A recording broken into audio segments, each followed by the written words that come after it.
The story begins with a fool drinking water from the ground. He wakes up with a message from the system welcoming him to the apocalyptic world and informing him that the reincarnation game was about to start. He had 59 seconds to prepare. The poor guy had just woken up and had no idea what was happening, and right in front of him was a huge zombie. He falls backward, wondering what the hell was going on. The world seemed destroyed and he had no idea where he was. The system announces that he has 50 seconds to prepare. In this apocalyptic world, the only goal was to survive and the functions start to activate. Everything is happening way too fast for the poor guy, and he starts to wonder if he's in some kind of nightmare. The system warns that in 48 seconds, the zombies would come out of their static state, so he should find a place to hide. He begins to be sure that with such a terrible plot, this could only be a dream, and he punches himself in the face, saying he needs to wake up. His head snaps back, and from the pain, he realizes this felt way too real. He starts running in desperation, trying to find a place to hide with 36 seconds left. However, the entire city is filled with zombies. The system tells him that the planet of the blue star is similar to Earth,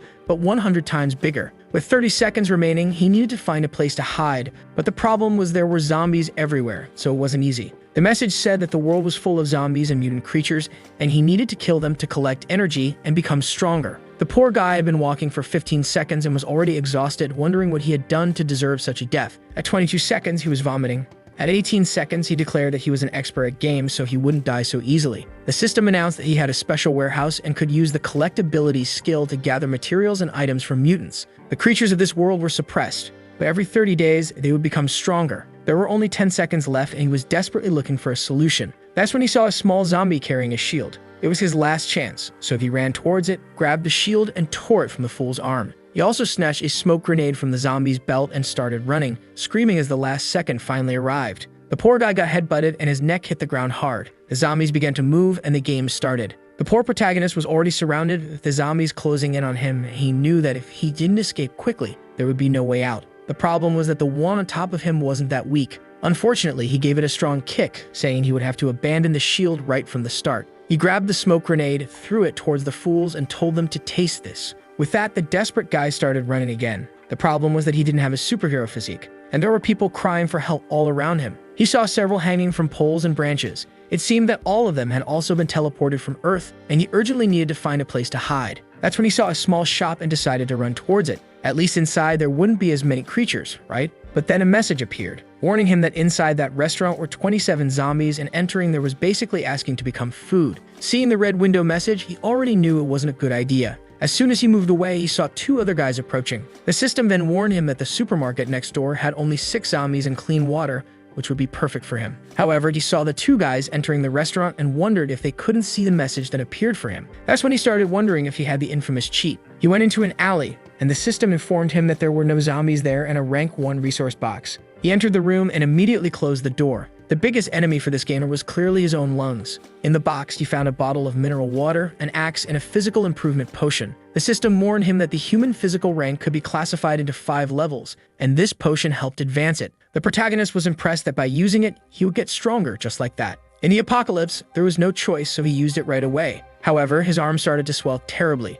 The boy began to scream in agony from the pain, feeling like he was about to die. What kind of curse evolution was this? The system warned him that he only had a 30% chance of surviving that. The poor guy wanted to know what kind of game doesn't warn you about things like this. He lay on the ground like trash, writhing in agony, while outside a bunch of zombies were breaking in because of his screams. He began to bite his own lip, realizing he couldn't scream anymore, or he would attract even more. He would have to endure, no matter how painful. Outside, everyone was running away from the creatures. One of them approached a guy who prepared a katana and sliced its head off. The guy was impressed. It seemed like this average physique was really useful. He was going to be the best in this area. His name was Wang Jiran, and he was the first person to have an abnormal physique in that region. Meanwhile, our boy was still suffering, grabbing water from the drawer and drinking it. Finally, the pain had passed, and he thanked his luck for surviving despite only having a 30% chance. He cried, saying that this cursed game doesn't warn about anything. Then he heard someone shouting for help and wondered who the heck was attracting a bunch of zombies to that place. On the roof was a distressed girl in a dress, almost being eaten by 2 monsters.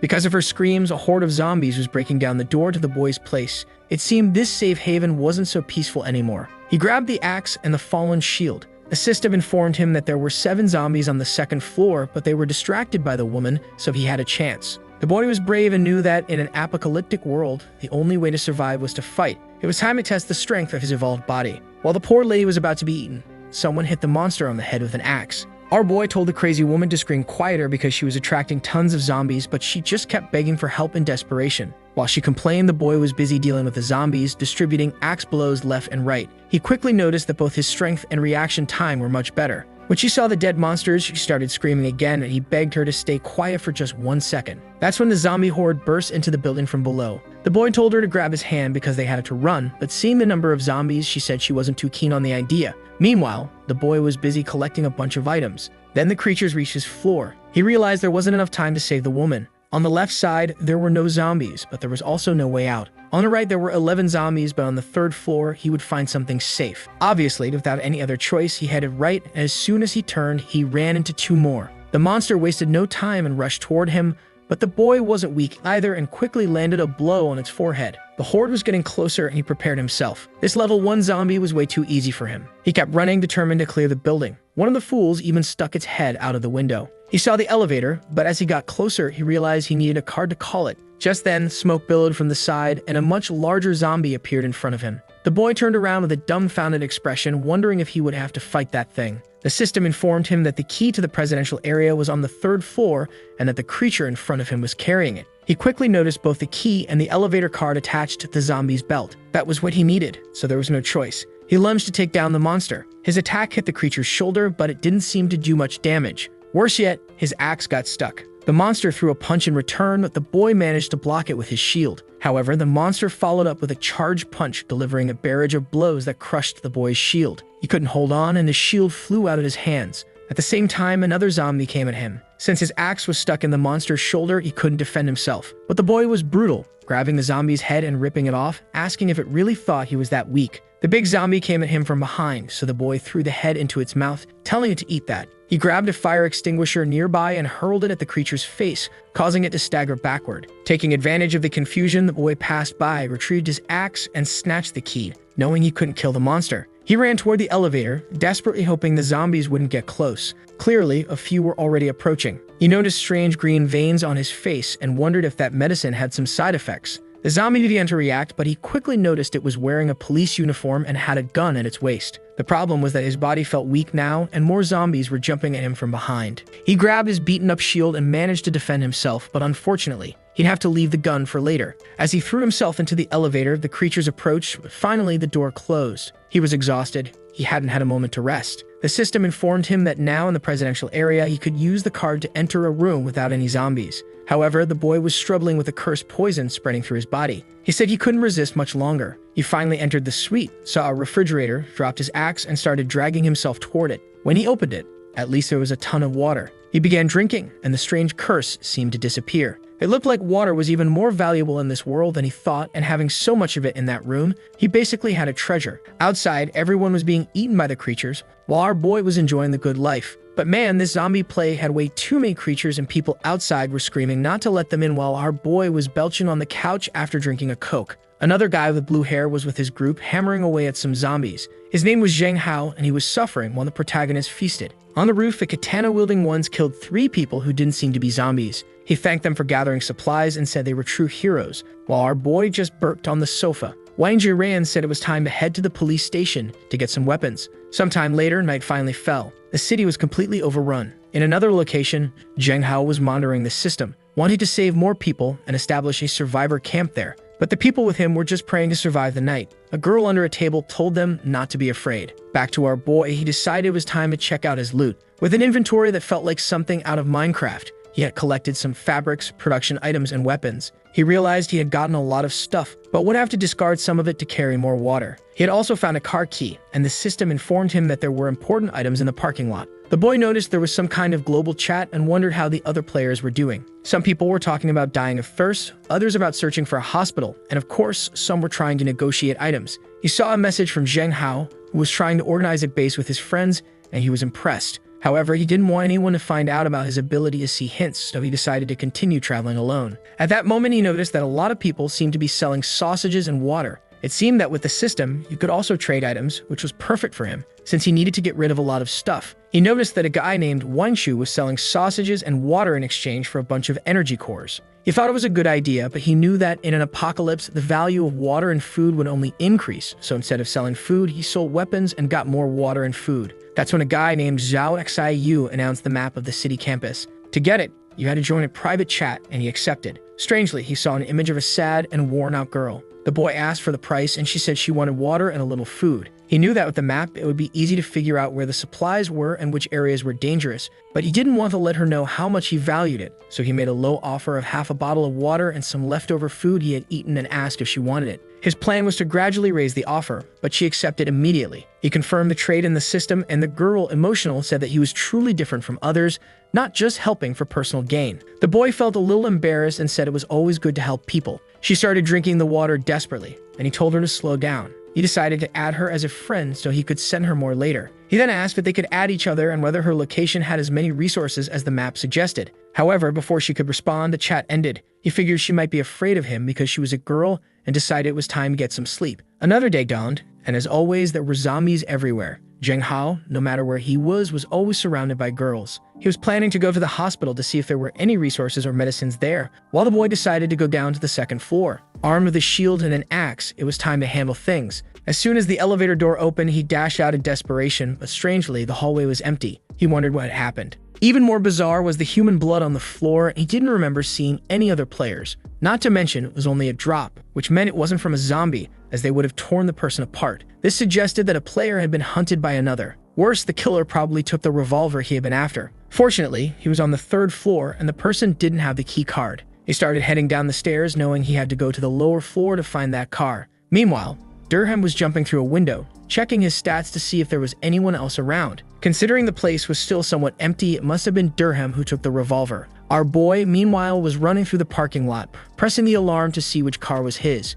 Soon, a big black armored vehicle beeped, but the signal also alerted some zombies. However, for these level 1 creatures, he was the biggest threat. He immediately smacked one in the face and collected some items as usual before heading to the car. Since it was a special mission vehicle, there was something more inside, a shotgun and a bunch of ammo. The boy felt rich. Now he wanted to see if there were more resources around. Besides, that assassin might be waiting for him by the elevator. Elsewhere in the hallway, it can drop to the floor. Durham was hiding, wondering what made that sound. Our boy had his weapon in hand. This had turned into PUBG. The system hacks informed him that there was an armed guy just ahead. Luckily, the boy was moving cautiously and hadn't been noticed yet. The can rolled and Durham looked at it suspiciously. Our boy, a camper, said he wouldn't move unless the guy moved. Suddenly, someone outside started screaming for help. It seemed like the same woman from before, and somehow, she was still alive. At that moment, he heard the guy say it looked like the bastard was on the lower floor. Taking the opportunity, the boy jumped out of cover, aiming at him, but the hallway was empty. It seemed the guy had actually gone downstairs and believed him. The poor girl was tied to a tree, suffering the apocalypse, begging for forgiveness and saying she was about to die. She asked the guys to help her, but two weirdos from a house said they had saved her, so she just needed to do what they told her. The fat one told her to keep screaming since she hadn't attracted everything yet. His friend beside him questioned whether he could really handle all that. The fat one said he saw a guy with an axe killing 8 zombies without breaking a sweat, so they could handle it too. Meanwhile, the poor girl was surrounded by zombies and thought a hero was going to arrive, but she got bitten. At that moment, her screams attracted even more zombies, and the poor girl became the next victim in the story. The excited fat guy said it was time for them to advance and kill at least 20. He came from behind with a big axe in front of him, but the attack got stuck in the girl's hair. Now he realized it wasn't that easy to kill those creatures. The next second, the guy was running in desperation, crying for help with a legion of zombies chasing after the two of them. What he couldn't understand was why his attack didn't work. He gave his friend the classic push, saying there was no choice, and apologizing, saying that unfortunately, it was the apocalypse. His poor friend in agony said that when he turned into a zombie, he would eat that fat bastard. Our boy was hiding behind the grass, just camping, watching how morality had completely collapsed in this world. The worst part was that the fat guy was running in his direction, which attracted a ton of zombies and revealed his position. But then the guy tripped over a little rock and fell flat on his chin. Our boy smiled, saying he deserved it, and yet another person became a meal. Suddenly, a zombie seemed to turn around, and he quickly hid, afraid that the creature had noticed him. Not wanting to fire a shot and attract more attention, he pulled out his axe. The zombie got ready, and our boy went straight at him. 3 zombies lunged at him, but with his strengthened body, the axe sliced through them cleanly. He cleared out the creatures, and when he was done, he looked at the fat guy's body. The system tells him that he can loot the resources and even use the fat guy's ring to upgrade his own. Our boy quickly realizes that the only way to strengthen his warehouse is by killing other people. but then the system tells him to look up. He throws himself to the side, narrowly avoiding a sword strike from Jai-Ran, who was impressed that the kid was that fast. Now our boy would have to deal with this guy. Jai-Ran smiled, saying that he finally appeared and revealed that he had jumped from the window just to trap him. The protagonist asked how he knew he was behind the wall. Jai-Ran laughed, saying that the trick was ridiculous, and that being so inexperienced, he was going to die at his hands. Our boy, looking desperate, said that they wouldn't know until they fought. Jai-Ran smiled, saying that at least he was confident. In an instant, he advanced with a punch that destroyed the boy's shield. Jai-Ran warned that he would now experience the strength of someone with abnormal power. Our boy got a slight kiss on the cheek and nearly died. However, he pulled out his axe and went for Jai-Ran's ribs, but the guy quickly noticed and kicked him. And that's how this Dragon Ball Z fight went, with our boy getting thrown far away. Jai-Ran asked what he thought of his fractured sternum, and the protagonist realized that this guy was extremely experienced in combat. But Jai-Ran simply said that his game was about to end and jumped toward him. However, the boy charged ahead first and grabbed him by the waist. Jai-Ran was surprised that the boy could still move. Running with Jai-Ran in his grip, our protagonist asked why they couldn't live peacefully. Jai-Ran elbowed him in the ribs, making him spit blood, but he kept running and asked why Jai-Ran didn't just use his gun. Jai-Ran replied that since the boy wanted it so badly, he granted his wish, pulling out the gun. At that moment, the boy bit Jai-Ran's arm, telling him he would kill him. He threw him away, and while Jai-Ran was off balance in the air, the boy started pulling out his shotgun. But Jai-Ran smiled and aimed his revolver, only to find a cannon pointed at his forehead. Exhausted, our boy now had Jai-Ran sweating, saying that they could negotiate. Meanwhile, elsewhere in the city, a horde of zombies was running toward a truck. It was Zheng Hao and his group of friends, and he told everyone to head back to the gymnasium. If you thought our boy would forgive Jai-Ran, you're wrong. His heart was pounding, but Jai-Ran was sent to the next life. The problem was that our boy could barely move his body anymore. Just then, that girl from before, Zhao Xiyu, wanted to talk to him. She appeared and asked why he looked so beaten up. Exhausted, the boy was told by her to get up because there were several zombies right behind him. She said she'd send him some adrenaline and told him to use it for a bit of strength. The system notified him that in 3 seconds, he'd enter a berserker state. He immediately injected it into his thigh. However, a few seconds still remained and the zombies were slowly approaching. He grabbed Jai-Ran's sword, which was lying next to him, and as soon as the timer hit 0, he stood up, slashing everyone around him. Man, that boy, he started cutting through everything. The adrenaline's effect would last 10 minutes, enough for him to make it back. But then he saw a crowd gathering because of the gunshot. Now his confidence wasn't as high anymore, and the zombies were already closing in on him. The problem was there were creatures behind him too. He headed into another corridor and found a whole bunch more. And just as the ones behind him were about to catch up, he, in all his swag, threw his pistol back over his shoulder. But when he pulled the trigger, nothing. It was empty. He dodged the zombies' attacks slowly but ended up tripping and falling like an idiot. He noticed a fallen parking sign and seemed to have an idea. He stood up, slashing through the ones in front of him, ran to the sign and ripped it from the ground. When he turned around, a whole bunch more was coming, but he was confident, shouting for them to die. Meanwhile, someone above was watching, wondering how one guy was beating 10 zombies alone. From the top of one of the buses, a guy opened a window and told everyone to check out this legend. But then something caught our boy's attention. A fat zombie appeared in front of him. The system alerted him that the path ahead led to the river where some wires could stop this zombie army. Everyone was watching our boy, obviously curious to know who this legend was. The boy kept running until he reached the metal wall. It was his only chance to escape. He jumped over it, and at least now he was safe. He turned and said goodbye to the fools, but then his body began to collapse.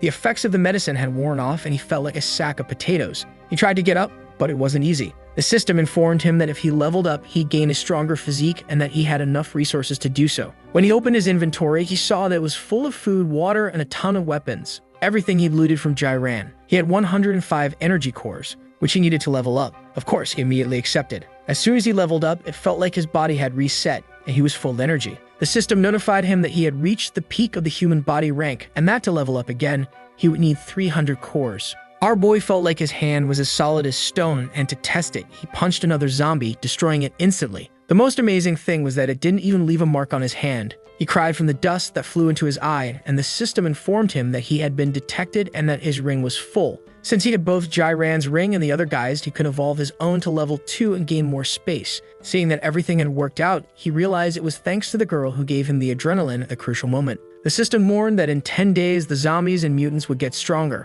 The people hiding were all devastated, as they didn't even have decent weapons yet. But Zheng Hao tried to stay positive, saying that as long as they kept working together, they would survive this crisis. Someone approached and said that starting tomorrow, they would attack the supermarket to gather strength. The muscle guy's name was Kai Hong Da, and the girl with the slim waist was Qian Zhenyu. Knowing the zombies would get stronger, everyone was determined to attack that place. The scene shifted to our boy's friend, who was eating desperately. He told her to slow down because no one was going to steal it from her. She happily said she was glad her medicine hadn't gone to waste. Our boy thanked her, saying that without her, he would have died. She replied that she had only done what was expected, help others. But the boy said there weren't many normal people left in this world anymore. She seemed to agree, a little sad. He then commented that she had been hiding under a table since that day and asked her to tell him where she was so he could go save her. At that moment, she seemed startled. He noticed that she was about to close the conversation and told her not to do that he just wanted to share his house with her. It was big and even had a functional bathroom. She could live there. But she just thanked him for the food and drink and said goodbye. Our boy realized that this girl didn't trust him at all. From under the table, she said it would be great to get out of that place, but people didn't know the real danger of this world. She started sweating as she looked out the window. A giant paw rose in front of her. Sometime later, we're back with the protagonist who's running around. He notices some meat potato seeds on the ground. The name says it all. It's a potato from this world that tastes like meat and contains protein. After some time, our boy is back home, but the window is broken, everything in the fridge has been stolen, and his room has been ransacked. Meanwhile, elsewhere, something breaks through a window. A creature with a giant tongue starts crawling down the wall. Our boy is aiming at the window, but relaxes when he realizes that if there were something dangerous, the system would have alerted him. But then, he hears a burp behind him. He immediately aims his weapon and yells for whoever it is to get out. But what appears is a trembling little girl. Confused, the boy wonders why there's a little girl there. He calls her Little Rat and says it looks like she was the one who stole everything. Embarrassed, she hesitates before admitting, then changes her mind, saying it wasn't true, that she didn't steal anything or break anything. But our boy tells her to stop lying with a hammer in her hand. Embarrassed, she claims it wasn't her and asks for a bottle of water. When the boy is about to call her shameless, she smashes his foot with a hammer. Startled, he gets punched in the face. As he stumbles back, she runs off, thanking him for the storage ring. Furious, our boy wonders why he didn't just shoot the girl. He heads to the door, questioning why the system didn't give him a hint this time. But just then, the girl reappears and asks if he still has that gun. He questions whether she's really trying to steal it. She closes the door, warning that a zombie is coming. He tells her she better return the ring, or she'll be the one turning into a zombie with a hole in her head. At that moment, the system warns him to watch out for the window. The giant-tongued creature bursts into the room. It's a lava walker, extremely fast, but with poor vision. The girl hits it in the head with her hammer, impressing our boy with her strength. At least she bought him some time. He takes the chance to land a blow on the creature's forehead, and it drops dead. Relieved, he realizes that these mutants aren't as hard to deal with as he thought. He turns to the girl and tells her it's time for her to get a bullet too unless she returns the ring. But the creature starts getting up again. Both are shocked to see it still alive. He tells her to return the ring because he's out of bullets.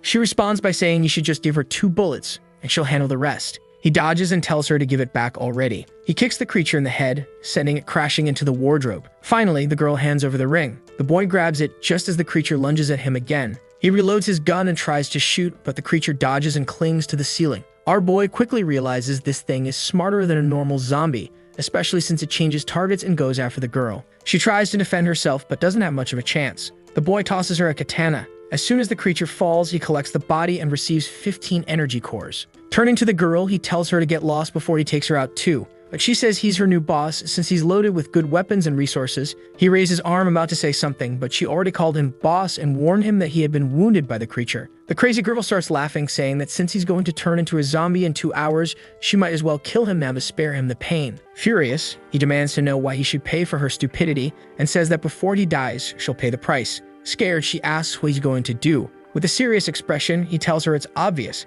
He's going to make her die. She leaves, saying she'll be back soon and that when he's a zombie, she'll smash his head in with her hammer. At least he's glad she finally left. The next morning, she's wondering where her zombie boss went so she could grab all those resources. Of course, he had already left, looking for better places, using the map Paxtayu had sold him. He crosses a bridge and the system tells him that this is the perfect place since there are no zombies. He enters a large warehouse and starts looking around the room. Then he hears a strange sound behind him. Bending down to check under the table, he finds a baby Moon King wolf, a rank S creature that can be tamed by feeding it. Our boy seems excited to find this rank S creature, but the little wolf doesn't look happy after being startled. Naturally, the boy seizes the opportunity and tosses it a piece of meat. The wolf slowly approaches and starts sniffing. As soon as it begins to eat, the boy gets excited. The favorability level is still at 0, but to tame it, he needs to reach 100. What's most impressive is that the current combat ability of this creature is equivalent to an extremely strong and well-armed human. The lucky boy realizes he's a very lucky guy. Meanwhile, inside the supermarket, Zheng Hao's group is worn out. Some people are kneeling in front of them, crying in desperation.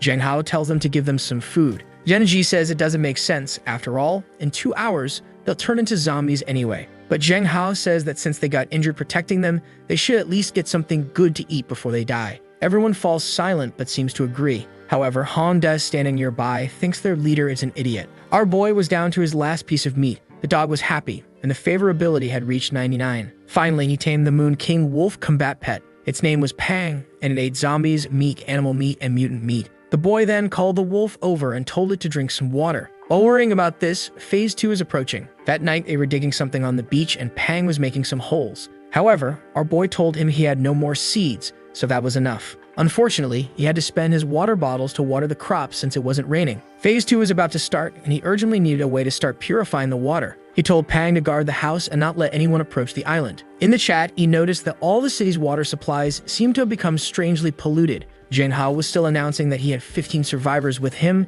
and was accepting anyone with abnormal strength ranks. In the city, people were starting to get used to surviving against level 1 zombies. The girl was celebrating until she got hit by an arrow. Zombies might become familiar, but there are other people out there hunting too. Poor couple, said Kai. The scared man said he ordered the girl killed, but the redhead asked if she wasn't enough, telling him to stop wasting time and to go collect the items. However, he told her to wait. Someone else had arrived. The system warned him to be careful of the third-floor window, where 2 bandits with bows and arrows were lurking. He knew these ambushers must be killing lots of people that way. The guy told the girl to wait because he had a better plan. He sent a message to someone named Lausen, telling him to come toward them because they had a good catch. Our boy knew it would take at least 20 seconds to get up to the 3rd floor, so he needed to find a way to make them come down. Then 2 people appeared in front of him, and he immediately knew they must be allies. The leader of the group told him to hand over all his valuables and he would be spared. But our boy simply told him the same. Just then, a guy emerged from the bushes behind him. At the same moment, the girl fired an arrow. But man, our boy was like a ninja, catching it before it touched his chest. The problem was, because of that, he took a hammer blow to the spine.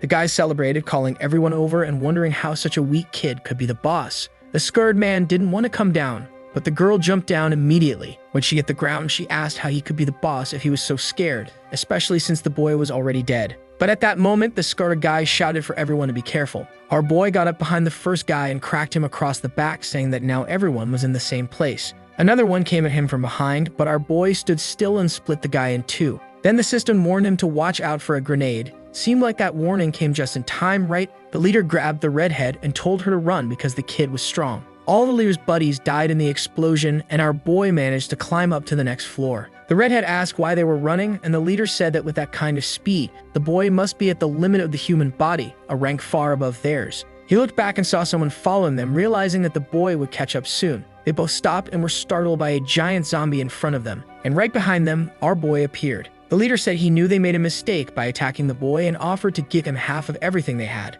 But our boy said he wasn't a beggar, he wanted 80%. The scared man didn't want to accept, and the redhead said that once the giant zombies arrived, there would be no escape anyway. The protagonist told them they would be waiting for the zombies together. The system warned him that he would die instantly from a hit by the giant zombie. The twisted, hulking creature slowly approached, and the couple started to panic. The leader told the boy to drop his sword, and they would hand over the 80%. Our boy, without fear, threw his sword immediately. But that was part of the leader's plan. He was going to throw a grenade instead and steal the sword. However, the protagonist was just smiling. The giant zombie kept advancing, and the leader couldn't find the stupid grenade. That's when someone yanked the ring off his finger. He turned to ask Xiao Hu what she was doing, but the apocalyptic woman just shoved him. The poor guy had nowhere to run and took a massive punch from the giant. As his body was flung into the distance, he wondered why she did that. She said she gave him a chance to prove his love by helping hold off the zombies, and the poor guy was finally crushed. Then she pulled the pin on the grenade and blew everything up on top of the zombie. The boy was impressed by her reckless act. Of course, her friend was already dead.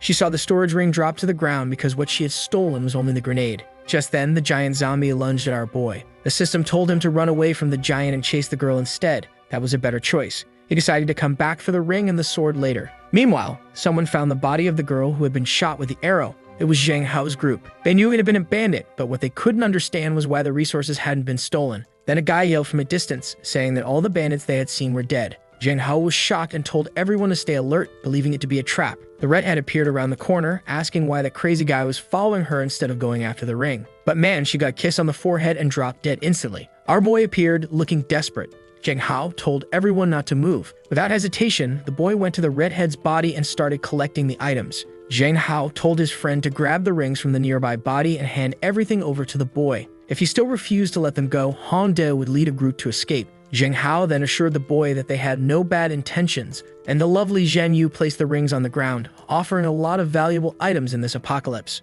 However, our boy isn't simple-minded and quickly reloads 12 rounds. The poor redhead realizes that her charm didn't work. Zheng Hao warns everyone to be careful. Our boy picks up the ring and says he didn't kill those people, so it belongs to them. He returns it and walks away, and Zheng Hao asks him his name. Our boy says they can call him Lei Feng. Is it just me, or did we just now find out this guy's name? Our boy returned to the giant's area, but unfortunately, didn't find the sword or the ring. Behind a wall, guess who he found? That little brat, all happy because she found something amazing. With no other choice, he returns to his base. The crops had succeeded, but they would take 120 days to grow unless he used some fertilizer. He gathered 200 fertilizers, 20 of which increased the growth speed even more. After using them, the growth time was cut in half. Now he just had to wait for the seeds to plant everything and have an endless food supply. On the redhead's body, he had found a recipe for a simple water purifier. Pang was bringing the results from the item, and it seemed to work well, though the amount of water produced was still small. He stops and tells Pang it's time to see how he fights. The scene shifts to the city at night.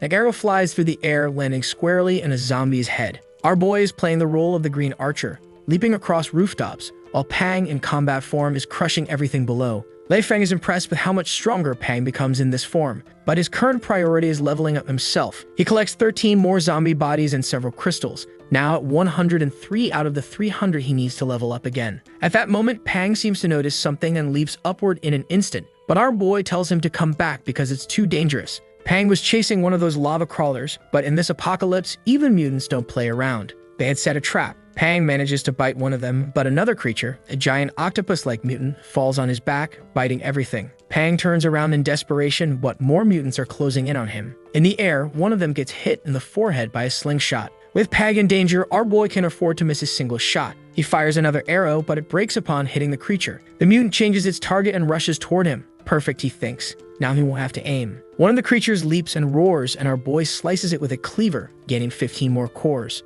Pang still had one mutant clinging to his back, but at that moment, Pang wagged his tail and our boy hit another arrow, finally killing the creature. It started getting devoured, and our boy told Pang to calm down. But then they realized these things weren't dead. Worse, they were starting to get surrounded by many more. Now our dear Lei Feng had nowhere to escape, or so it seemed. In fact, he was already running desperately, with Pang now in his puppy form. The problem was that their path kept getting blocked. He began to wonder why there were so many creatures in this strange area. The scene shifts back to Zheng Hao's group. They're still inside the supermarket, gathering all the resources they can when some creatures appear in front of them. Once again, a whole army of them was coming. The guys shut the door and warn that there are 4 strange creatures, which they've named creepers. Zhen Yu asks why there are so many of them. The creatures start throwing themselves at the glass. Zheng Hao orders them to build a barricade before everything shatters. Outside the city, our boy is cutting down creatures and collecting crystals. However, people notice that he's about to be surrounded. The strange thing is that he's killing the creatures on his own, and Zhen Yu quickly remembers who this guy is.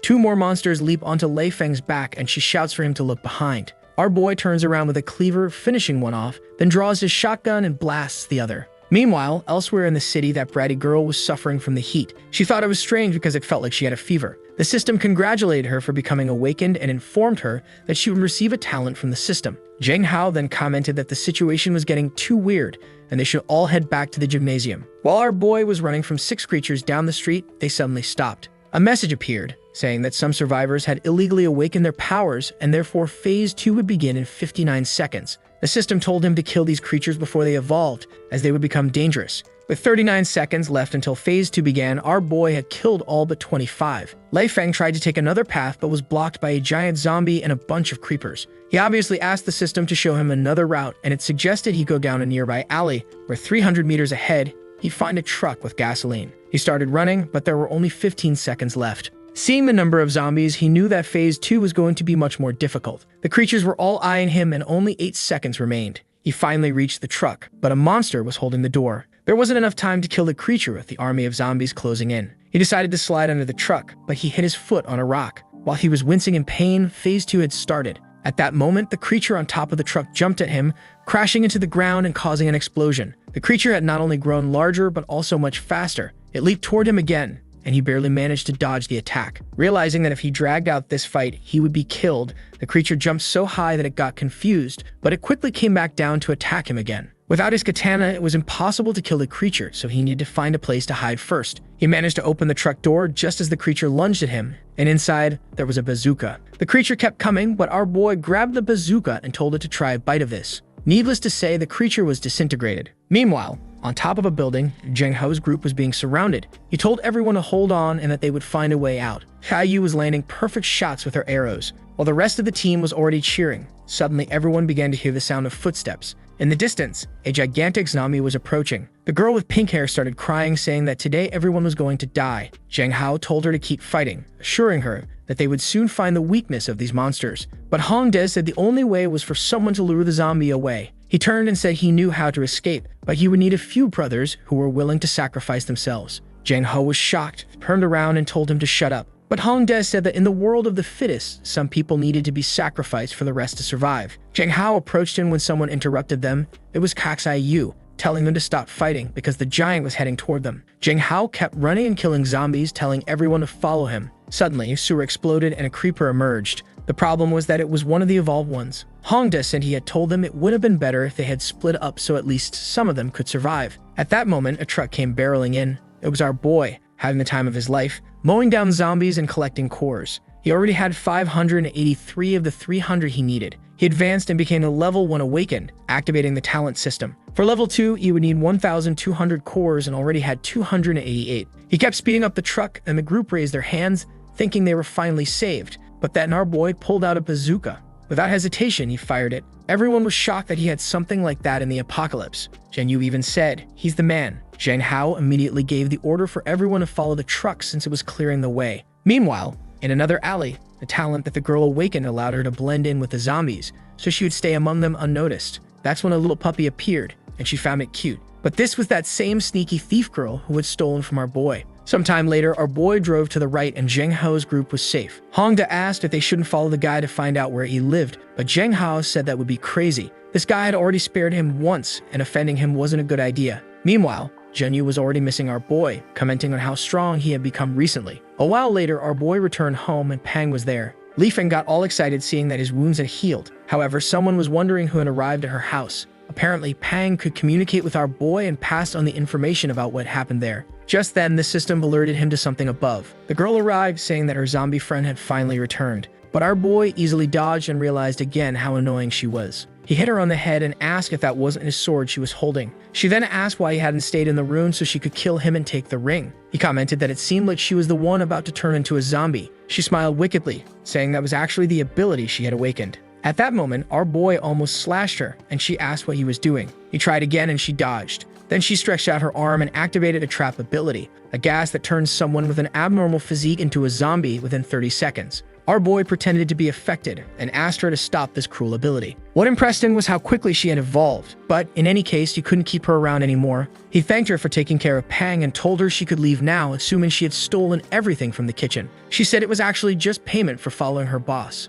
He shouted through a loudspeaker, telling her that if she was paid, she could disappear now. She asked to stay, saying she had a bunch of ability books and 30 ring fragments, not to mention that she could pay for the food. But our boy said there was no negotiation because he didn't want to have to sleep with one eye open. She then mentioned that she knew of an armory with lots of ammunition. That changed his mind and he asked where it was. But she said she would only reveal the location in a week or else he might kick her out and the information would be worthless. Our boy told Pang to keep an eye on her, especially at night, and to report anything suspicious. As she turned to leave, he asked where the ability books she had mentioned were. She claimed he must be losing his mind, saying she had never mentioned ability books. He responded that he had forgotten he had enough bullets to deal with what was in front of him. Immediately, she remembered and said she did have some abilities. She stretched out her hand and several abilities ranging from climbing to wood collection appeared. Our boy reached out and began taking everything. He even commented that she had become much nicer, even offering up abilities without being asked. He then said he would give her some fertilizer so she and Pang could take care of the food, which would likely become scarce in this second phase.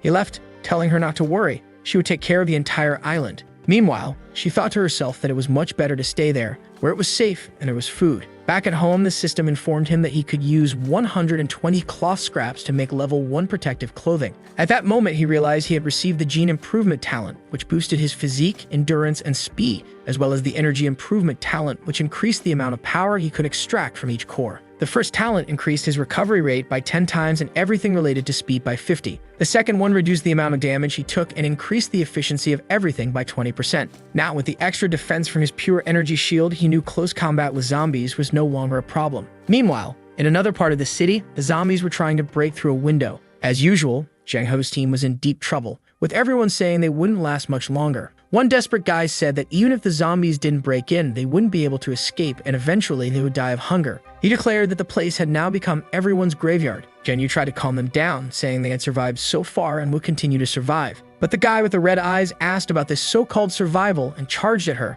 saying she was only saying that because she hadn't been injured. At that moment, everyone was shocked to see that he had been bitten by a zombie. He lunged toward Zheng Yu, saying that now it was her turn to be infected too. But a blade came between them. It was Hong Da who sliced the boy in half and the remains collapsed to the ground. Hong Da said that if anyone else had been injured, they should come forward and he would let them rest in peace and isolation until they became zombies. However, if you found anyone hiding their wounds, they shouldn't blame him for what he'd do next. The group was terrified and a little boy started sweating profusely without saying a word. He stepped forward and everyone was startled. He looked at them with a pitiful expression, while Hong Da seemed thrilled. He rested his sword on his shoulder, and Zheng Hao told him that this wasn't the way to handle things. The crowd started shouting, asking what Hong Da was planning to do. At the same time, Hong Da raised his sword to strike, but Zheng Hao blocked the attack with his own sword. Hong Da insisted, and he cut the little boy like he was in a Photoshop edit, turning to Zheng Hao, saying that he needed to stop being so kind. The boy's body fell to the ground, and furious, Zheng Hao asked Hong Da if he hadn't promised to let the person turn into a zombie before killing them. Zheng Yu added that the boy had been one of the most hardworking, a good person up to that moment. She began to lose her composure, pulling back her bow and saying that Hong Da was a bastard. But Hong Da reminded her that he had saved her, asking her who she thought she was pointing that bow at. Zheng Yu was so furious, she was practically turning into an emoji until Zheng Hao grabbed her bow and told her to calm down because they were surrounded by zombies and couldn't afford internal conflict. She reluctantly put the bow away and Hong Da was just smiling. Then, out of nowhere, he leaped at her, saying that anyone who shows intent to kill him deserves to die. But Zheng Hao stretched out his hand and explosions went off on Hong Da's chest. He fell, riddled with bullets, then slowly got up, looking like he was barely hanging on. He asked Zheng Hao how he had the courage to strike his childhood friend over an outsider. Hong Da wanted to know why he wasn't allowed to kill the weak, the ones who would turn into zombies, or the ones who wanted to kill him. In the middle of his speech, he collapsed, saying that this weakness would lead to everyone's death. The poor guy was closer to death than life. Hong Da admitted he feared death, but Zheng Hao had saved him. So now Zheng Hao could take back the life he saved and kill him this time. Zheng Hao just stared, then turned to his friends and told them to treat Hong Da before he died. The team carried the poor, beaten-up guy away, and Zheng Hao warned them not to mention anything about what happened. He then asked Zheng Yu how long the food would last. She said 2 days. He replied that by tomorrow, most of the zombies would have dissipated and he would go alone to search for resources. If he didn't return by nightfall, they could disband the group. 4 days passed. Our boy's crops were growing nicely, and that little girl was busy harvesting with Pang. That day's harvest alone was enough for them to survive for a week. Our boy reminded her not to think only about eating, but to plant more so they have more food in the future. She commented that the problem with those meat potatoes was that they had so much water, they could spoil quickly. She suggested using zombie venom to dry them out. Lai Fang immediately asked if she was trying to turn him and the dog into zombies. She apologized, saying that if he didn't like the idea, she wouldn't try it. A system gave a tip that the plants would become poisoned, but their appearance and taste wouldn't change. So he told her to try it and see what happens. After using the zombie venom, a faint evil smoke appeared around the plants. She said it didn't seem to change anything, but he pointed out that this was the perfect effect, an easy weapon to harm people without them knowing. When he collected the crop, even the system didn't register any hint of poison in the item's name. He realized he'd have to be careful not to eat one himself. Then he started collecting some wood, absorbing a bit of energy from the cores. He crafted some bows and arrows. He told the girl to list the bows in the market for gasoline, food, crystals, and water. She pointed out that the bows only came with 3 arrows, but our boys said that was the secret to the sale. Once they had the bow, it would be easy to sell more arrows. She smiled, saying he was really ruthless when it came to trading. At that moment, he received a trade offer from Zhao Xiu and that other girl. As soon as he accepted, he got a bunch of items, which struck him as odd. He decided to call her. When he opened the call, she seemed desperate, telling him not to contact her because she had already given up. Lai Fang insisted, telling her to say what was going on. Just then, a creature destroyed her house while she was hiding under the table. She turned to the boy, saying she was about to die, but thanked him for helping her survive this long, hoping that the things she sent him would be useful. The protagonist kept insisting, shouting that he could save her, but the call disconnected. She was terrified of the creature the size of a window, saying the place seemed to be the armory she had visited before.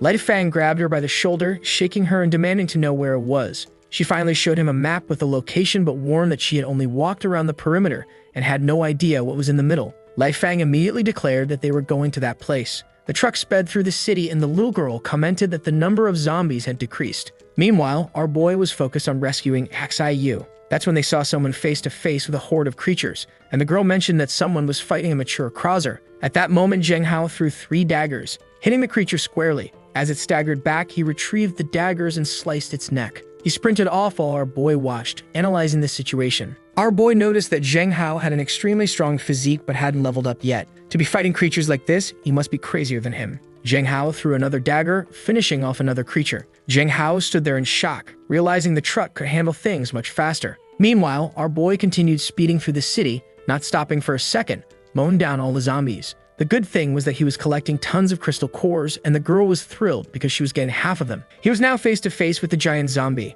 The girl warned him to be careful because they couldn't predict what would happen. But our boy wasn't stopping for anything. He drove straight through the monster. She relaxed when she saw that it worked, and he reassured her, saying it was a reinforced truck. At that moment, a giant zombie fell onto the windshield, so he swerved and threw the creature off. Another one began crawling onto the roof, so he told her to take the wheel while he handled it. Opening the door, he climbed out and told Pang to keep an eye on his back and attack any distracted creatures. He jumped onto the roof, and it was clear that his speed talent came with some incredible balance. He was up there on the cabin while the zombies were following. He activated his new shield, which would last 15 minutes. The creatures were closing in from both sides, but now he was confident, saying they had picked the wrong target. One came from behind, but he easily dodged, slicing it and gaining 36 cores. But just as he was feeling good, he took a bite on the shoulder. However, he was tough, and he punched the creature, tearing off his arm. Compared to fighting humans, these creatures were far easier, and now he was taking the initiative. He slashed another, finishing it off. The remaining zombies began to run away, and he was relieved that he had scared them off. It wasn't going to be easy otherwise.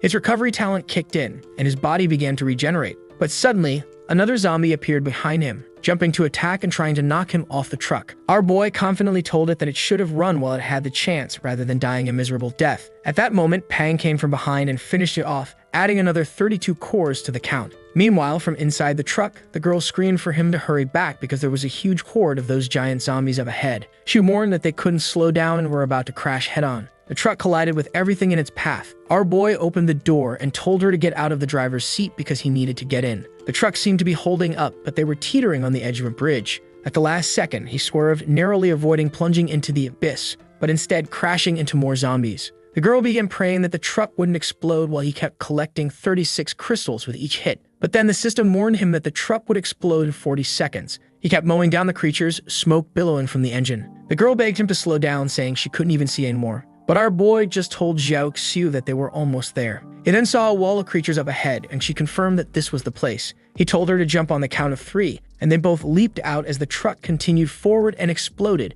taking out everything in its path. She was about to complain, but he told her to shut up and keep running. They had to get out of there before more zombies arrived. As soon as he took a step, a window appeared, and the system alerted him that inside was a giant lizard with abilities comparable to a rank 2 awakened. Unfortunately, it was already face to face with him. The lizard lunged to bite, and our boy shoved his friend aside, at least managing to save her. Pang tried to help but got stomped on, leaving the girl worried that they were all going to die there. The creature seemed to have eaten our boy until it took a bazooka shot right to the roof of its mouth. He came tumbling out with his shield activated. She celebrated, saying she knew he wouldn't die that easily. He turned and hit the lizard again, but the system told him he needed to finish it quickly because it had high regeneration. He drew his blade and activated his shield. This was his only chance. He lunged at the creature, but just as he got close, it whipped him with its tongue, causing him to spit blood. His sternum was broken. The system informed him that the creature's eyes were its weakest point and its vital spot was in the spine. The girl used zombie smoke to impair the lizard's vision, which began to corrode its eyes. Lai Fang seized the opportunity to jump on its back, yelling for it to die. His attack hit squarely on its spine, causing the lizard to writhe in agony. But now, our boy was stuck hanging onto the creature like a fool. He started repeatedly stabbing it with his sword, commanding it to die. The creature writhed in pain for a while before finally collapsing, dead. Our boy started laughing, relieved that they had managed to take it down. The girl ran over, asking if he was okay. He said he was fine, but their priority now was finding Zhao Xiu. However, the girl just wanted to take a picture to show off on the Apocalypse social networks. After scolding her, she said she'd start looking. Our boy collected the creature's corpse, gaining several energy items. In the next scene, he was shouting for Xiyu while saying his real name, Zhang Chen. Apparently, that scoundrel had lied when he said he was Lei Feng. He was starting to fear that she might already be dead. The girl told him to check a certain corner, and when they moved the debris, they found Xiyu completely beaten up. She had been infected for a long time, but the girl managed to use her talent to remove part of the venom. Zhang Chen told her to keep healing while he stood guard to ensure nothing got close. The system alerted him that the room next door was full of weapons and ammunition. He eagerly went to check it out, and boy, did he hit the jackpot. A whole tank, a bunch of ammo, several AK-47s, and bazooka rounds. But just then, they heard a strange noise. Everyone wondered what it could be. Zhang Chen told the girl to stay put while he went to investigate. Walking down the corridor, he spotted a golden chest and wondered why the system hadn't mentioned it. Strangely, there was a well behind it. At that moment, something came out of the well, and Zhang Chen immediately sensed danger approaching. He wished the thing would hurry up so he could blast it with the bazooka, but then he realized that some kind of new creature was emerging from the well. He turned to the girl and told her to open the door and start that car. She warned him that the other girl hadn't recovered yet, but just then, a giant monster appeared in front of them. Worse still, the bazooka shot didn't even damage it. The system notified him that it was a tanker giant with strength, speed, and sonic attacks. The monster slammed the ground, and Zhang Chen wondered if this could even be called a zombie anymore. He used a quick attack to distract it for a second and tried to land a blow to its neck. However, not only did his sword do nothing, but the monster turned and shot a laser. Our boy was slammed into the ground, but thankfully managed to dive into the tank. Grabbing the dog, they made a quick escape, while the monster roared, slamming its fist into the ground, causing everything to shake. At least inside the tank, they were safe. The girl kept driving, but the giant zombie was watching them, destroying the ground to make the path more difficult. Unfortunately, they fell into a pit. Zhang Chen wondered why the system hadn't warned them, thinking they might actually die this time, or maybe the system wanted them to fall. The tank landed intact on the ground, but what they found was even worse. They had fallen into a nest filled with eggs. The girl immediately asked if they should dump all the gasoline, crying as she mentioned it had cost them so many arrows and everything they had. But our boy insisted that they had to burn everything or the entire city would be destroyed. Then the real problem arrived. The giant zombie jumped down from the ceiling and was heading straight for them. Zhang Chen realized they wouldn't have enough time and said they had to run. The girl took the wheel, grumbling that she never wanted to go out with him again since every time her life was on the line. The zombie punched the ground and Zhang Chen started throwing gasoline everywhere. As the girl began to turn the tank, he dumped gasoline on the monster's face and pulled out the bazooka, saying goodbye. The shot ignited everything in flames, but the zombie kept chasing them. Finally, he yelled for the girl to speed up, and they managed to get some distance. The system congratulated them for burning 11% of the nest and rewarded them with a rank 2 chest. Our boy was shocked. If they had only burned 11%, that meant the nest was 10 times bigger. But the surprises weren't over yet. A poison-creating zombie appeared, capable of launching highly corrosive attacks. It immediately started attacking the tank's metal shell, and not even the fortified armor could withstand it. There were 3 more up ahead. Zhang Chen told her not to stop or they'd die there. He took the wheel, saying the car wouldn't last much longer. They needed to get out of this crazy place. Sometime later, they had escaped the base. The two were hugging each other, crying with relief, saying they never wanted to return there. But they didn't have much time to rest, as an army of zombies was already approaching, led by giants. They had to wipe away their tears and keep fleeing. Worse still, they had to change direction, so they wouldn't lead all the zombies to the city. Some creatures started pounding on the roof, so once again, Zhang Chen told her to drive while he dealt with them. He killed another zombie next to them, but in the back seat, Xiyu began screaming in pain. The girl explained that the poison had been fully cleaned out and now she was getting reinfected. Zhang Chen told her to keep healing while he tried to handle everything else. He started driving with his foot while hanging out in the car, wielding an AK. It was explosions and bazooka shots everywhere, and he was collecting a lot of crystal cores. He was up to 756 cores, needing 1,200 to evolve. After another bazooka shot and more slashes, everything was burning. He kept collecting crystals and was up to 1,032. But the creature with the helmet wasn't affected by any of it. Zhang Chen turned to her and said they were heading toward a bridge. The creature kept chasing them, and Zhang Chen said it was time for them to stop following him. He fired a bazooka, collapsing the bridge onto the monster. He celebrated, thinking the thing must have died. But of course it hadn't, though now it was slowed down by the water from a nearby dam flooding its chest. At least that gave them a bit of a break, and they finally made it back to Changyang City. Zheng Hao's group was heading back to their base as night fell. He asked what Hongda had been up to, and someone told him that Hongda was delivering all the resources and saying he would now follow Zheng Hao's orders. Zheng Hao told them to leave Hongda alone. He seemed to be behaving as part of the group again. Then something passed by them. Everyone was shocked to see someone had a tank. The scene shifted to our boy's house. It had been tough, but he finally got the woman in bed, right? His friends were all exhausted too. Pang was licking Shalaxy's face and our boy thanked her, saying she had done a good job. She widened her eyes, grabbed his leg, and said she was glad he finally called her by name. He told her that from now on they were family and to send him a message when Xiaoyu woke up. That day it was raining, so he decided to relax a bit and check out the most important thing, the rank 2 chest he had received for destroying part of the nest. Inside, he found a bunch of items, including advancement potions, talent crystals, pet upgrades, food, resources, and more. He broke one of the crystals, upgrading both of his talents. He even had a talent tree and decided to focus on increasing his defense since for now he could still rely on his sword. He gained a new ability that reduced damage by 30% for a short period. He spent everything to evolve both talents, becoming surrounded by energy. He thought it was strange. His body felt both cold and hot at the same time. Maybe this was the concentrated attack power he gained. With that, they went to sleep and the day arrived. Our boy woke up smelling something delicious. He immediately wanted to know where the smell was coming from. It seemed the fight from the day before had paid off. Our boy had earned himself some good food. She thanked him, saying that since he saved her, her life now belonged to him. Our boy replied that if it weren't for her medicine earlier, he would have died too. Shiki, who was nearby, was fuming and told them to stop chatting and eat because she was hungry. Our boy was impressed at how well she had prepared the meat potatoes. She said she used to cook a lot a long time ago and would happily cook for him every day if he wanted. At that moment, Xiao Xia mentioned that a giant zombie was approaching. He turned in surprise and she sneaked a piece of potato, but he wasn't fooled. He drew his sword, cutting her fork and telling her to stop stealing other people's food. But she shot back, saying that after what happened yesterday, she would eat whatever she wanted, regardless of what he said. The two started arguing and Zhao Xiaoyu told them to cut it out. That's when Pang jumped in, catching the food in midair and carried it away. Sometime later, they were fertilizing another batch of potatoes. They had run out of everything they collected before, so it was time to gather more. Zhao Xiaoyu was excited, saying she hoped to live this peaceful life forever. The girl started showing off, saying she had enough combat power to protect everyone there. She then turned and said she had forgotten to mention something. She had gained a bunch of skills from the base they'd raided. Some were piloting skills, others involved shooting, and among them was a diary from someone who survived another apocalypse.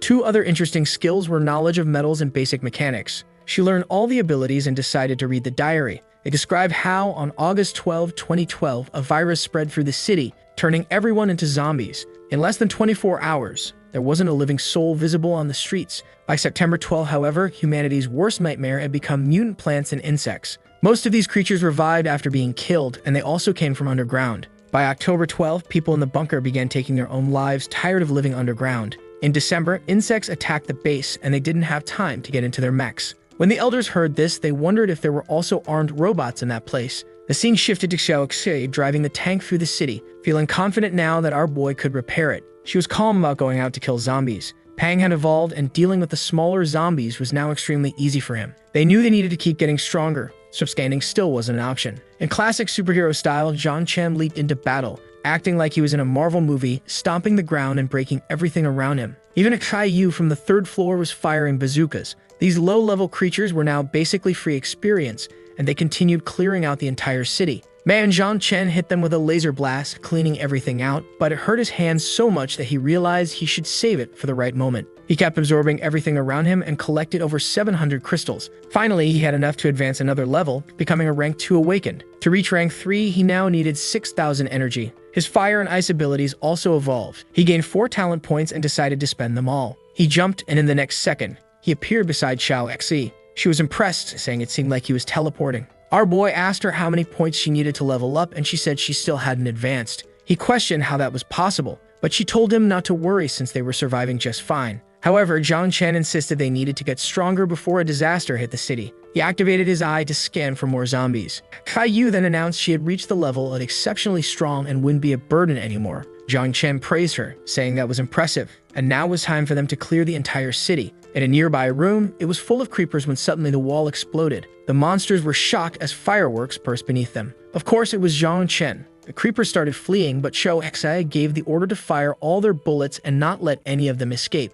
Throughout the city, people began whispering that someone was laughing maniacally while killing all the zombies. There were so many explosions that people were afraid to go out and see who it was. Some thought it was good, while others knew that resources would become even more scarce now. One person said that no one should go to the commercial area of the city, as it belonged to the Jim's camp, but another replied that their camp was more like a camp for beggars. Since everyone who joined that group is only starving, the one with the smirk, Hongda's avatar, says that anyone curious is welcome to visit them. Then Jing Hao appears, apologizing for his friend, explaining that they have no intention of monopolizing the city's resources. Back at the gym, Hongdae is angry as usual, asking why they were just standing around when they could be out collecting resources now that most of the zombies had been killed. Zhang Hao responds that the reduction in zombies is only temporary and soon more will appear in the city, so it's not worth risking everyone. But Hongdae argues that the biggest risk they're facing is running out of resources and dying of hunger. Zhang Hao asks again why he's not following the group's orders, but Hongdae simply raises his hands and says that tomorrow he will occupy the commercial area and gather as many resources as possible. This caused a division within Zhang Hao's group, and he realized that now, without zombies, the bigger problem would be dealing with humans. Back at their comfortable home, the banquet is served, with some very delicious things arriving at the table. Xiao Xe was impressed by how many different dishes Kai Yu could make using just those potatoes. Once again, Xiao Xe wanted to monopolize the food, and our boy was too lazy to argue. Xiao Xe explained that she had been starving since her time in the other world she lived in, where the only thing to eat was tree roots. Our boy was surprised and asked if she was that poor before coming to the apocalypse. She deflected, saying yes while quickly changing the subject, mentioning that she and Yu had managed to sell a lot of bows and arrows. She didn't want to reveal to Zhang Chen that she was actually born in this world. Then Zhang Chen announced that tomorrow they would return to the bunker, making Yu nervous. He explained that the city's zombies were no longer enough for him to level up. Moreover, before the mutant plants and insects started to appear, they needed to arm themselves with the mechs. Later, Zhang Chen gave Pang some food, which was supposedly an evolution item, though it had a strange shape. Our boy told Pang to trust him and eat it without thinking. Pang swallowed it, and black smoke started emanating, with Zhang Chen noting that the effect was quick. Surprisingly, it even corroded part of Yu's arm. Zhang Chen told Xiao Xai to heal her while realizing that this strange food was indeed effective. Out of the smoke, something began to emerge. Our boy was keeping an eye on it. A giant paw slammed onto the ground, and both girls were startled at the sight. Pang had evolved, now with a dark aura coming from his eyes. To be honest, he didn't look much different, but everyone was impressed. The system showed that he was now a rank 1 adolescent, and with his wild call, he could summon 2 more wolf cubs to assist him in combat. Feeling confident, Zhang Chen declared that it was time to go hunting, leaving Pang in charge of the base. He told Pang that this island was now his and he should obey everything Yu said. Zhang Chen then said it was time to head to the bunker. The scene shifts to the commercial area where Han Dao was not only killing zombies but also other survivors, excited because it was a much easier way to collect resources. The victims called him a liar, since Zhang Hao had promised that anyone who came there would receive help. Hongdae cynically replied that they shouldn't blame him because these were the orders of their leader, Zhang Hao. One of the survivors pointed out that this would turn them into public enemies and everyone would hunt them down. Hongdae responded that if they handed over their rings, he wouldn't kill anyone, asking what they thought of that offer. The survivor hesitated, asking if it was really true. Hongdae smirked and said they could trust him but warned them not to reveal that he was just following Zhang Hao's orders. The survivors handed over their rings and ran away in desperation. Hongdae, increasingly deranged, declared that he would finally make Zhang Hao as notorious as he always wanted to be. At that moment, 2 people from a rooftop aimed a sniper rifle, which was oddly floating in the air since the artists hadn't bothered to draw it in their hands. They informed Hongdae that the 3rd wave had arrived, and it was time to teach him a lesson. They aimed at the building and fired a shot, hitting Hongdae squarely and sending him flying. The survivors ran to Zhang Hao, reporting that the captain had been captured. Zhang Hao told them to calm down and explain what happened. The person lied, saying they had followed his instructions, searching for resources in the commercial area, but they encountered some strange people they had never seen before. Zhen Yu asked where the rest of the group was and how he had managed to escape. The boy handed over a list of resources, saying this was the price the bandits demanded, warning that if they didn't pay, the entire base would be attacked. Zhen Yu quickly realized that the demand amounted to half of everything they had in the base.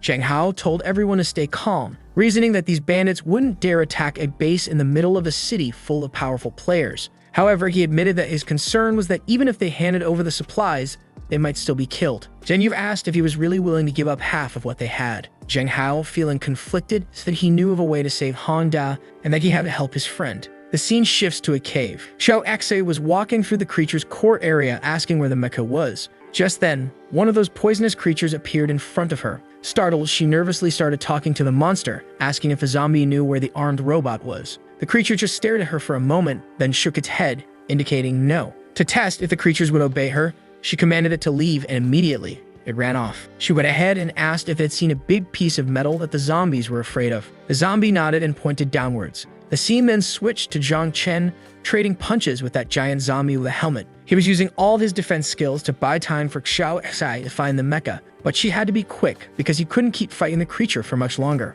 Xiao Xai finally found her way down, where, hidden deep below, she discovered 4 mechas. However, upon closer inspection, she realized they were more like mecha scraps. None of them were connected or operational, and everything was broken. Only one seemed somewhat intact, but even that one wasn't in great shape. She called Zhang Chen, telling him about the broken mechas and the 5 giants patrolling the area. Zhang Chen noticed the one that seemed relatively intact and said he could fix it, so he was on his way. She thought it was too risky, but he replied that sometimes you had to take risks to get rewards, so he was going for it. The giants looked calm while Xiao Xi hid, but suddenly, explosions started happening below. The zombies rushed down, crazed, throwing themselves into the fire to see what was happening. Zhang Chen used the chaos to reach her, telling her to use the smoke as cover, while he tried to fix at least one mecha. He had the materials, but the problem was that it would take him 30 minutes to repair even one of them. Our boy handed over another 100 grenades and told her to keep throwing them as he got closer. Xiao Xi was terrified and didn't want to die, but Zhang Chen reassured her that he trusted her talent.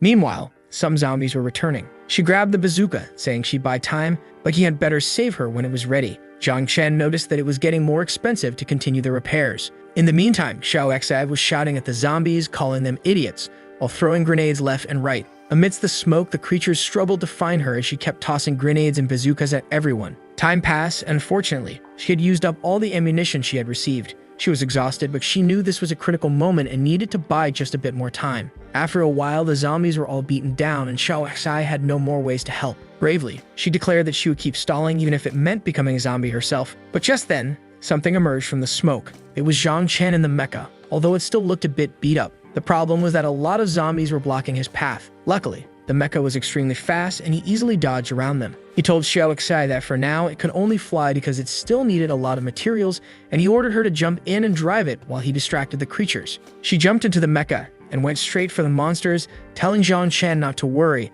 as she would get the mecha to safety. Zhang Chen kept dodging attacks, realizing how fast the zombies were, and at this point, he even had electric powers like static shock, while Xiao Xi accelerated to get out of the pit. Zhang Chen celebrated, saying that those fools were looking in the wrong direction, and then he hit them in the face, telling them that he was their target. Meanwhile, Zhen Yu was causing a commotion, throwing rocks at people's homes, hoping someone would come out to help them. That's when she encountered Pang by a river. Before she could figure out what was going on, the monster lunged at her. Luckily, she dodged in time but wondered why there was a monster protecting this area. A second later, Pang was right behind her, and she didn't know how to escape. She thought about running to Zhang Chen to see if he could handle the situation, but Pang was already closing in. The scene shifted to Han De, tied up and surrounded by 10 men from another city. A blonde guy announced that their time for resources was up, so it was time to finish him. They poured gasoline all over him, and Han De thought to himself that in the end he really was just being used by Zhang Hao's group. The guy in sunglasses apologized, saying it was really going to hurt, but suddenly, Han De was startled by something.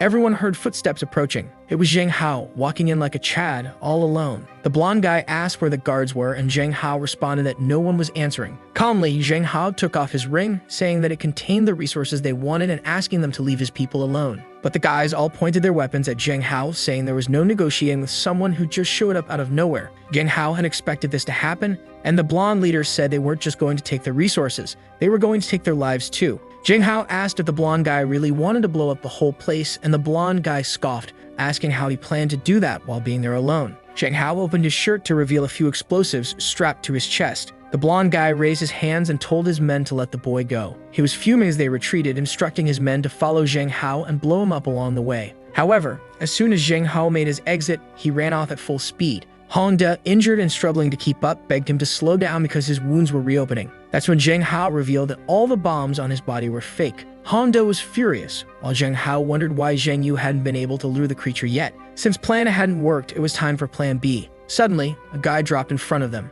Clearly, he had a gun but no brains because it would have been smarter to use it from a distance. Han De began cursing at Zheng Hao, saying that if he had brought everyone, they wouldn't be about to die. But Zheng Hao argued that he couldn't risk his comrades' lives. Han De shot back, accusing Zheng Hao of trying to be a hero instead of truly wanting to save him. As they bickered, the bald guy yelled at them to stop arguing and just lay the bombs on the ground so everyone could leave in peace. But right then, a wolf appeared behind them. The guy turned, startled, wondering what kind of monster it was, assuming this was part of Zheng Hao's plan. Of course, it was Pang, now evolved. The madman started laughing, saying this whole plan was ridiculous, when suddenly, Zheng Yu yelled from a nearby window, telling him to run. Seeing how scared she was, Zheng Hao knew something was wrong. In an instant, he tossed a smoke grenade. The bald guy turned and shouted not to let them escape, but Pang sent a shadow attack, catching them off guard. The shadow transformed into a dog and delivered a vicious bite. Meanwhile, back at the base, the blonde leader was growing impatient, wondering why it had been an hour and there was no news that the group had been eliminated.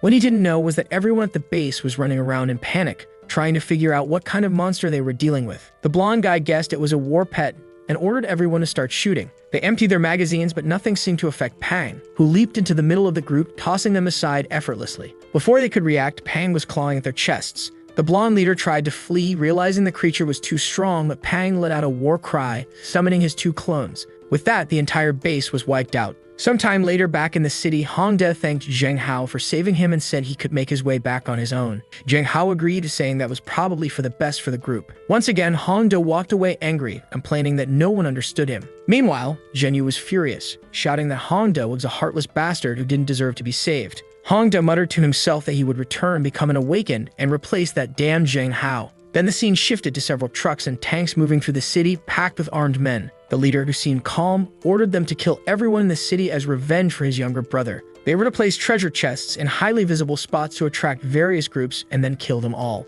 Behind a bush, Hongde was hiding. This was a giant mercenary group, and they were planning to wipe out the entire city of Shenyang. However, when they looked up, they saw something in the sky. Everyone was shocked to see a kind of mecha. Nobody could understand how something so rare could be in this broken-down city. Inside the mecha was Xiaoji, wondering why there were so many outsiders in Shenyang, as they seemed to have bad intentions. It was time to give them a little scare. She descended to the ground, and immediately everyone started running in a panic. The mercenaries scrambled back into their trucks and tanks and sped away. With that, Xiaoji flew off in the mecha. Hongde watched everything unfold, realizing that with the mecha, it was impossible to lose. Interestingly, the treasure chests that the mercenaries had placed in the city were still there, left behind in their hasty retreat. When Hongde opened one, he found some weapons and a physical enhancement potion. Finally, he could become awakened and get some likes on this video. That helps Mamoru make more juicy content for his viewers. Activate the cheeky little bell, and I'm out.